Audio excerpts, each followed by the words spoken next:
Welcome to Healer Within podcast series. There are many pathways to healing that fall outside the realm of Western medicine and traditional approaches.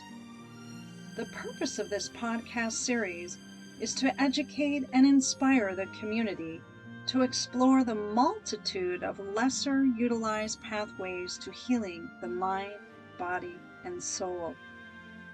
Hypnosis, yoga, meditation, energy healing, sound healing, and yes, even art, music, and dance. For these self-empowering, soul-driven, and vibration-raising modalities exponentially promote and unleash the healer within. Through this series, I hope you will begin to reclaim your power and discover your own unique formula for healing by engaging and aligning the soul, the mind, and the body with the frequency of the higher self. Thank you for allowing me to be part of your healing journey.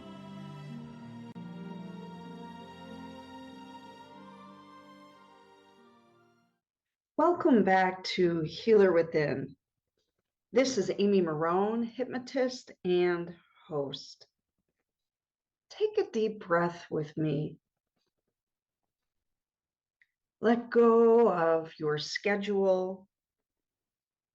Release any external noise you've been carrying today. Just give yourself permission to be fully present. So many people who come to see me find themselves standing before a seemingly insurmountable wall. You know the precise texture of this kind of exhaustion. It may take on the form of a phantom finish line that mysteriously recedes the very moment you draw near, or that heavy knee-jerk reflex to play the savior, patching everyone else's sinking ships and carrying the burdens of others at the absolute expense of your own vitality. Or it's the quiet, isolating chill of looking at a life you've built so beautifully, yet feel entirely lifeless and unseen inside of it. When strategic pivots and conventional logic fail to shift these patterns, it may be because you're fighting a battle on the wrong timeline. These may not be present-day failures. This could be the background static of your subconscious, ancient echoes and stubborn karmic loops playing out in the theater of your current life.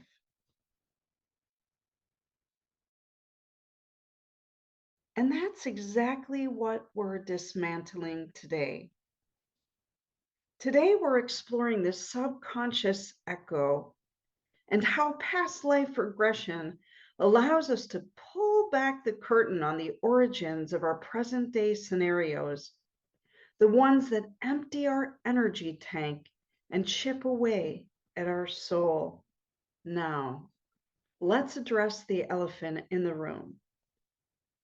To an intellect bound strictly by logic and tangible metrics, the phrase past life regression can sound a bit like a mystical field trip born from a thin curiosity. But curiosity alone is a flickering lantern, and many of us have no time and no energy to waste chasing fleeting shadows. But in truth, this work is an intentional, deep layered diagnostic for the psyche. Let me explain. Think of your conscious intellect as merely the surface of an ocean.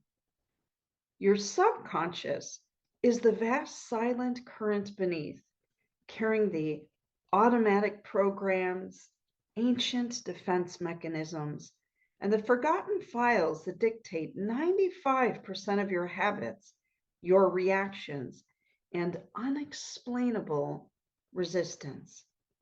Conventional talk therapy often rearranges the waves on the surface, and there's nothing wrong with that.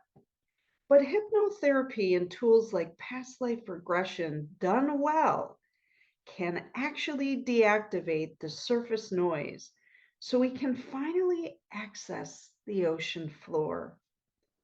And I might point out that where we do this work matters just as much as how we do this work. Right now, as I record this, Past Life Regression Week is in progress. If you visited my practice before, you already know this space. The sessions are held exclusively in my dedicated back room. It is a highly active, high frequency vortex where the veil is exceptionally thin. The spiritual activity in this room acts as a natural accelerator. It quiets the analytic mind, stabilizes your energetic field, and allows you to drop straight into the somatic and visual memories of your previous incarnations, but without the usual ego resistance.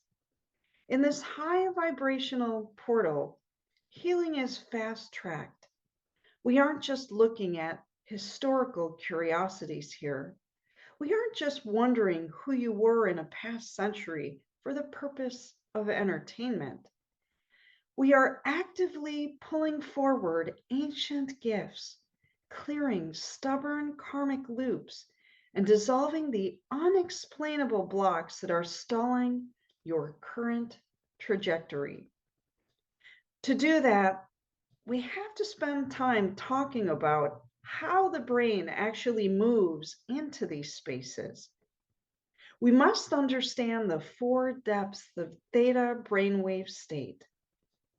When we lower the frantic frequency of daily survival and unnecessary distractions, your brain shifts out of beta and enters theta. This is the threshold between waking perception and the landscape of the higher mind. At the outermost gradients of theta, you catch fleeting bursts of colors or fragmented shapes. This is the universal language of your subconscious beginning to whisper. Though your conscious ego is still trying to steady the camera and maintain control. But as we guide you deeper through the second and third depths where symbols solidify and brief fragments of memories begin to whisper, we eventually hit the innermost core. This, my friend, is the mystic's depth. Here, the intellectual guard fully dissolves. Your clairvoyance awakens. The scenes of previous incarnations unfold with a vivid, multi-sensory texture, so alive they challenge the boundaries of linear time. Now, I want to pull back the curtain on what actually happens when a soul drops in to that innermost core, because it is far more tactile and profound than people realize. When I'm guiding a client through this landscape, I use very deliberate techniques to open up the otherworldly senses. We don't just rely on sight. True memory is somatic. It lives in the body. During a deep regression, I will intentionally activate a client's sense of taste. I have experienced time and time again as the suggestion opens up a memory of an environment so intensely, their physical salivary glands activate during our session. They can taste the salt air of a North Atlantic port in the 1860s or the dry dust of an ancient desert. At the same time, we unlock internal sounds that exist solely inside their mind, becoming so captivating, so thoroughly rich that the outside world completely ceases to exist. When a client reaches this state, their responses to my guidance become slower, more deliberate.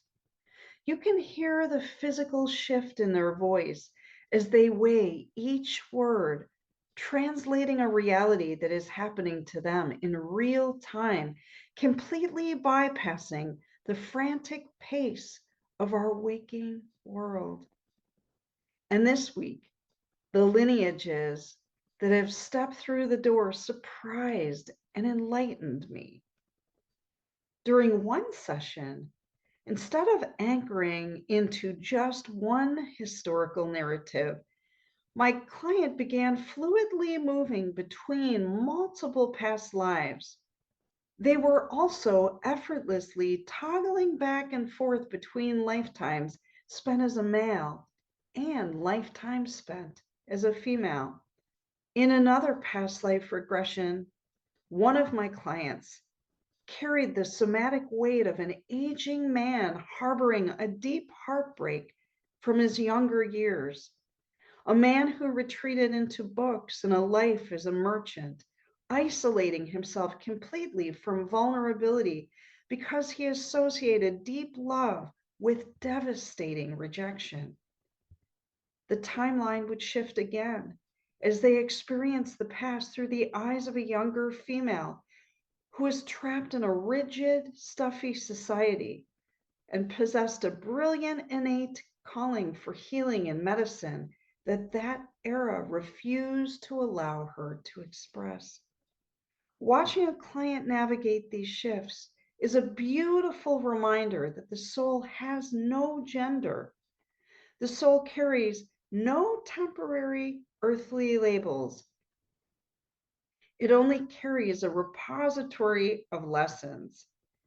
This client wasn't just viewing history, their subconscious was actively showing them the exact blueprints of their current emotional patterns. They saw why, in this lifetime, they hold an unexplainable fear of emotional vulnerability, why they feel unseen, or why the goalposts of fulfillment keep being pushed out further and further. They were running scripts from two entirely different centuries simultaneously. When we strip away our transient personas in the deep core of theta, we find that most of our chronic suffering comes down to three specific soul survival blueprints. Let's see which one of these feel like a mirror to you in your current life. First, there is a brilliant recluse. This is the echo of betrayal. It belongs to the person who walks through this life with an agonizing pain of shame, guilt, or feelings of unworthiness. In regression, we find the lifetime where they invested their whole heart only to face public ruin or abandonment. Their soul's response was to build a sanctuary of absolute self-reliance.